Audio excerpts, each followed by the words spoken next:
രാവിലെ നമുക്ക് idiyappam green peas കറിയായിരുന്നു. Idiyappam ഉണ്ടാക്കിക്കൊണ്ടിരുന്നപ്പോൾ എൻ്റെ അച്ഛൻ കുടിഞ്ഞു പോയി. കുറേ നാളും കൊണ്ട് പറഞ്ഞ ഇലക്ട്രിക്കിൻ്റെ അച്ചിറങ്ങിയിട്ടുണ്ട്, മേടിച്ച് തരാമെന്നൊക്കെ. പിന്നെ കുറച്ച് ഞണ്ട് മേടിച്ചിട്ടുണ്ടായിരുന്നു. അതെല്ലാം കറി വെച്ചിട്ടെന്നാൽ നമുക്ക് ഒന്ന് രണ്ട് സാധനങ്ങൾ വാങ്ങാൻ പോകാനുണ്ടായിരുന്നേ. ആമസോണിലുണ്ട്, പെട്ടെന്ന് സ്റ്റോക്ക് ഔട്ട് ആവുമോ, ഓർഡർ ചെയ്ത് തരട്ടെ എന്ന് കുറച്ച് ദിവസം കൊണ്ട് എന്നോട് പറയണതാണ്.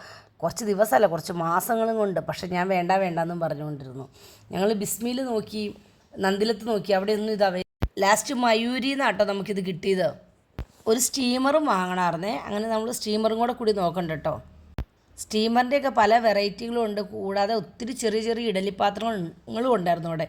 എനിക്ക് എപ്പോഴും ഈ ചെറിയ പാത്രങ്ങളോടാണ് താല്പര്യം, വലിയ പാത്രങ്ങൾ മേടിക്കണേക്കാളും. എനിക്കൊരു ദിവസം മാത്രമേ ലീവുള്ളൂ. അതുകൊണ്ട് നീ എന്താണോ മേടിക്കാൻ ഉദ്ദേശിച്ചത് അത് മാത്രം മേടിച്ചിട്ട് ഇറങ്ങുക. അവിടെ ഉള്ളത് മുഴുവൻ നോക്കി എൻ്റെ സമയം കളയരുത് കേട്ടോ.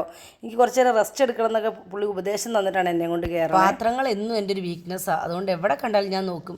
ഞാൻ മേടിച്ചിട്ടുള്ള പല പാത്രങ്ങളും ഇങ്ങനെ പ്ലാൻ ചെയ്ത് പോയി മേടിക്കണമെന്നല്ല. എന്തെങ്കിലും കാര്യത്തിന് ചെല്ലുമ്പോൾ അതും കൂടെ ഇഷ്ടമാവും.